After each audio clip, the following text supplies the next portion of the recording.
Hello, everyone. I'm really glad to see all of you here. I was telling Alice before when she just invited me to this event, to this session, that I was really happy that to see young generation, young girls who are willing to fight for their future, who are willing to fight for the future for our planet. And in a girl, a woman, a mother who is right now fighting for the future of my family, my business, and my country at the same time because I'm Ukrainian.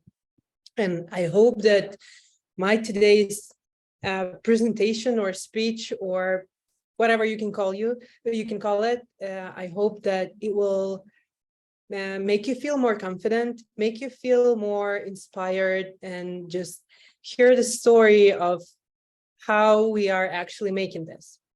So I will briefly share my screen and show you a bit of just a couple of slides so you will have understanding on what is my business, what am I doing right now. Let me share the screen. So yeah, I'm the CEO and co-founder of EFA. I have co-founded this company together with my husband, Ilya, and we actually, which makes everybody a bit of fun. And I think I should charge Tinder already for making our family together and making our business together.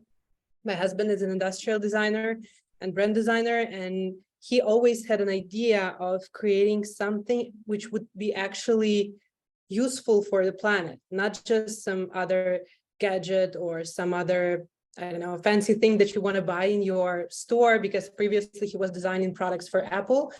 And he was always a bit of he didn't understand why Apple or Samsung or whatever other tech company creates so many things that we just want to buy, and they're making our planet feel really bad. So he wanted to create something useful. And he carried this idea of making a toothbrush out of paper because he thought about the plastic disposable toothbrushes in the hotels, for example, that you use for 3 minutes and throw it away afterwards, and non-recyclable. And sorry, my husband is calling me right now. So yeah, those toothbrushes are, sorry. Yeah, those toothbrushes are non-recyclable, and they are, yeah, and they are making really bad for our planet, and they can be used only for 3 minutes. It just doesn't make any sense. Actually, the first toothbrush was invented in 1921 or something like that, really, really far long ago. And it is still existing in the environment. Nobody has recycled that.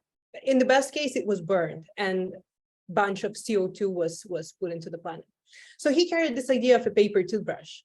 And he told me about this idea on our first date, and that's how we actually started. I got in love with my husband. I got in love with this idea.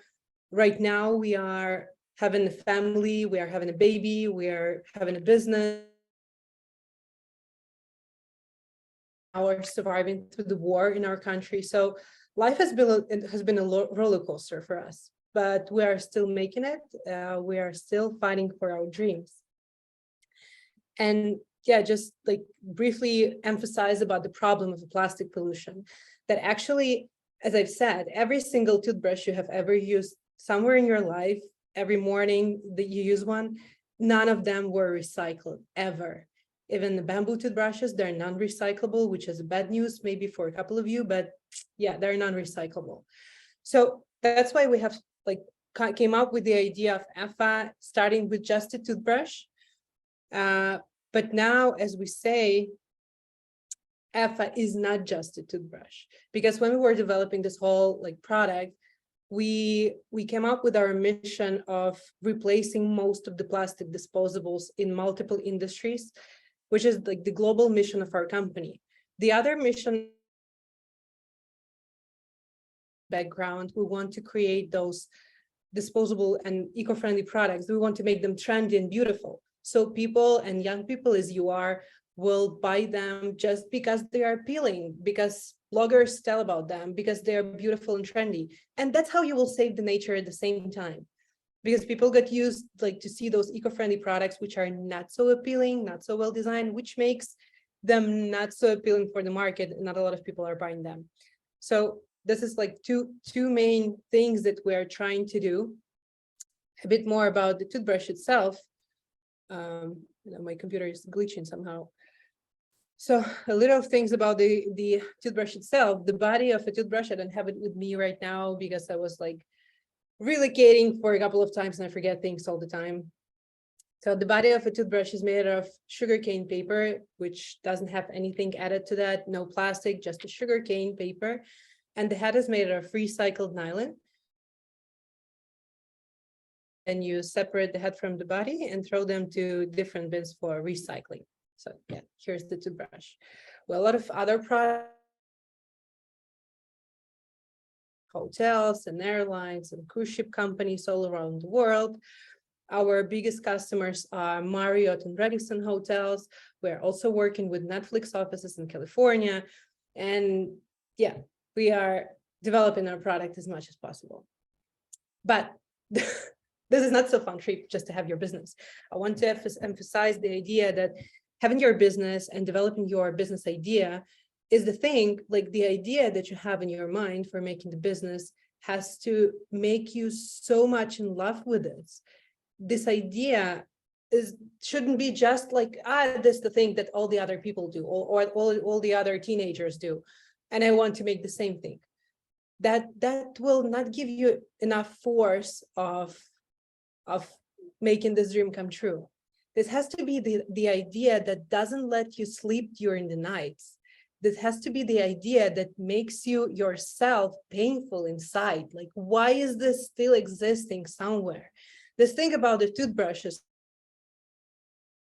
I don't understand. Why do hotels or like airlines or people use disposable plastic toothbrushes and just throw it away when they're trying to find CO2 emissions, when they're trying to sort their garbage, where they're trying to recycle, but at the same time, they're still using disposable piece of plastic when you can replace this with eco-friendly alternatives. And that's what gives us strength, because we love this product. As I always say, the EFA toothbrush and EFA company was my first baby. And right now I have my second baby, my son, Lucas. Actually the first toothbrush, like how did we make it? And like the whole story, my husband told me about this idea. We started to create this, but this is a hardware product. This is a tangible product. And like how to make it, no one of us did know anything about how the manufacturing works, how you launch the manufacturing, like what should you do first? We've started to make the research with our minds and heads, and we've made the first toothbrush. We have gone through all of the paper factories in Ukraine. We've talked with a bunch of people there. We haven't zero money of investment in our pockets. We just made it with our own money. We had our full-time jobs before, like back then. And we bought a huge pile of fibers of like cellulose, got into the lab. We closed ourselves in this lab for the whole night, and we're trying to make this toothbrush working with our bare hands. And the first toothbrush was actually made on March 8th. So I call it a real girl. It was born on the 8th of March. And this is a true girl fighter in this world who fights with this whole pollution there. And then we started to develop our business. We started to talk with the first clients. It was just the idea that hotels might be our first customers. And it happens that we had a chance to go to New York, and we lived there for a couple of months. And we were just going from hotel to hotel, knocking the doors physically and asking like whether you like this product, whether you would buy that, how much would you pay for that? And those type of questions, just to check whether your product has a product market fit. And we had the first response. And after that, we had our first media articles, which was a whole like sense of glory for us. Just, oh my God, media writes about us. What? We're just simple people who made like a product, and media started to write about us. Then customers started to come to us themselves and text them, email us asking for a product. And that was one of the occasions when Netflix emailed me on my personal email when I was sleeping, and I'm just waking up my husband like, oh my God, Netflix is emailing us. He's like, okay, then pay for the subscription. Why the hell they're texting you? I'm like, no, they're asking for a product. And it was like that. There was a huge, again, moment of glory there. But then the COVID-19 crisis started, which was really, really, really horrible times back then. Right now, it's not as horrible as we are surviving at that moment. But back then, I was pregnant. I was 9 months pregnant. So I was about to give birth to my son. And all of our sales deals and investor deals were postponed, frozen, canceled. Like it was a really, really horrible moment. And through this, I think it was 8 months for us, we were barely surviving. And we were like, one day we sat at the kitchen table with my husband and had a really, really tough talk on probably we should close our business and we should stop fighting for the dream, because we have the newborn, we need to survive, and it just doesn't make any sense because hospitality and travel business is closed and we don't have anybody to sell to. But at the same moment, I said about, yeah, okay, let's close this business. I've started to cry that much and that hard. It felt the same that I was refusing from my baby or something like that. I was like betraying my biggest dream so far. And I said, no, let's give it another try. Let's one last try. And we've applied to Startup Wise Guys Acceleration Program, which is from Estonia, and probably you know about them as well. And I was introduced to that call through the Startup Wise Guys network. And they give us a chance. They gave us a chance for a second development. We got a little money of investment. It was a chance for us to pay our team salaries. It was a chance for us to develop, to learn, to meet new people. And things started going for a bit. We got back to the sales. We got back with the manufacturing. Like we got everything working. And then one investor, Ukrainian investor, approached us and he said, yeah, I want to be an investor in your business. And it was a really fast deal. We have closed we have raised $500,000 just within a month. It was really fast because he got in love with our team. He got in love with the concept. He got in love with the energy that we had when we were moving forward with EFA, because we were working like crazy back then. I was like, yeah, we gave this business another chance and I will not anybody to take this chance out of me. And we were like fighting for every single customer, for every single toothbrush. And he got so in love with us. So we have closed this deal. And that was tell me, it was a real moment of glory for us. All the media wrote about it. It was like Monday, 9 a.m. when the official news of us fundraising came official. And my phone, I felt myself like a celebrity. My phone was like dying. Everybody was calling me, journalists, investors, like all of the people were calling us, like, tell me a bit more about that. I love your product. International media started to write about us. Like we had articles in TechCrunch, in Yahoo News, and like all over the place. It was so fun. It was so great. It was back in 2021. And this year was one of the best years that we had so far. We have developed the product. We have done the sales, those Marriott and Radisson sales, retail sales. We have grown the team. We were like rocking to the sky back in 2021. And then on February 24th, the war started in Ukraine. This is the most horrible thing that could ever happen to anyone. Right now, I can say for sure that this is the worst thing that could ever happen to anyone. And we were like growing, and then boom, and you just don't know what to do. You just like, what happened? You feel really scared. You feel scared for yourself, for your family. Thanks God, we've managed to relocate with my husband to the western part of Ukraine, which was relatively safer than Kiev. And during the first couple of I think, a couple of weeks, we just didn't know what to do. We have paid all of the money that we had back that time in our banking account. We have paid everything to the team so they will have money for survival. And because we didn't know what to do yet.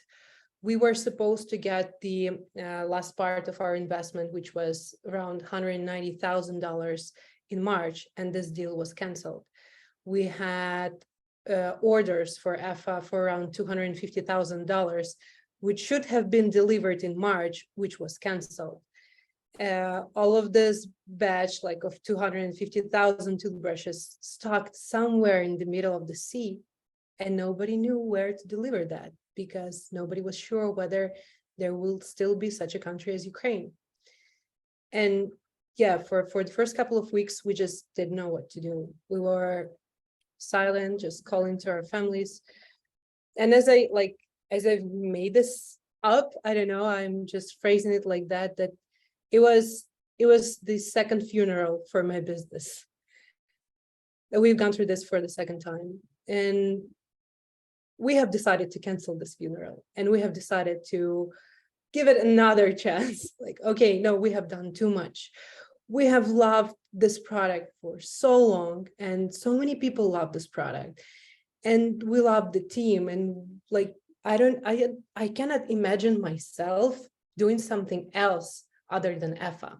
People say that you shouldn't get so much in love with your business because a lot of things can go wrong and you will be just ruined, whether if you will have to close your business. But yeah, we've got so much in love with it. I cannot do anything with that because I love this idea so much. I love imagining when people will not say a toothbrush, but they will say EFA. They will just say, "Oh, I'm going to the trip. Did you take your EFA with you?" I'm dreaming of that so much. So yeah, we have decided to give that another chance yet. And thank God, there are a lot of funds and a lot of different grants helping Ukrainian entrepreneurs. They're giving some network, they're helping you to meet other people in other countries so you can start developing your business in other countries, for example, if it's not useful in Ukraine anymore. They're helping with a bit of funding that can help you to pay the salaries for your team so people will get the money for survival, at least like a minimal one. And yeah, that helped us through the first 2 or 3 months. But after that, I thought, no, that's not a long run. We should do something about the long run. And I forgot about saying that, yeah, all of the deals were closed. All of the sales deals were frozen, postponed. I was receiving, unfortunately, emails through the first couple of 2 weeks. Like, my email was full of emails starting with, unfortunately, we have to freeze this deal. Unfortunately, we have to go with some other vendor or whatsoever. And once we felt so energized and so not energized, but angry. I felt angry that much. Like, what the hell? Why? There's the second time when not me, not myself, not my husband are deciding for us that we should close our business and stop fighting. No, I will not let anybody do that with me anymore. And we started fighting once again. Through the beginning of the war, after the war started, we have got deals with such an amazing clients. We are working with Delta Airlines and with Emirates Airlines, which are huge deals for us. And we're still proceeding with that, but we still need it for the investment. And anytime I felt insecure, anxious, or whatever during the day or during the night, I woke up and started writing emails to all the investors that I ever knew and I could ever imagine. And I've searched for more, which led us to the place that we are right now. We have fundraised. It was last week that we have closed the deal. We have fundraised from one of the biggest VC funds in Silicon Valley, which is 5 Global. Right now, we are working on relocation of our team and family to the Silicon Valley, and we're still proceeding with our dreams through all of the fights. And I've just named you the biggest things that happened to us. But through this path, oh, how many refusals that we got. How I cannot even count how many people told me that this is the most stupid idea that they have ever seen. Like a toothbrush out of paper, why should you do that? It's like, it's a really stupid idea. Or people saying that you can never make it. Even my parents actually told me through, I think it was first year or two, when they told me like, oh yeah, you're just like, you will have your fun and then you will come back to your normal job and you will get your salary. Just have fun. It's nothing serious there. But right now they are actually believing in us and believing in my business. And they're like, we didn't even thought that you can ever make it. It's a bad thing for parents to say that to their child, but still they're just like that. And that's the thing that we are trying to learn. Our son, he's already 3 years old, and that's the thing that it's a good thing that he sees how his parents are fighting for everything we want. And that's the thing that probably I dream that he will also be a fighter who will fight for anything, whether it will be a business dream or a personal dream, or I don't know, whatever he wants in his future life. And that's like the whole recap of our thing. You have to get in love with this idea. You have to love it very, very much. And only in this way you will be able, and this love and this passion for your idea will keep you fighting and will keep you going. Hopefully through your future path, you will not have those kind of challenges anymore. I really hope for that. And I really pray for that nobody will ever experience the same thing all over again. But still, you will have other things. You will have other problems. You will have problems with, I don't know, financing your business. You will have problems with sales or refusals or whatsoever.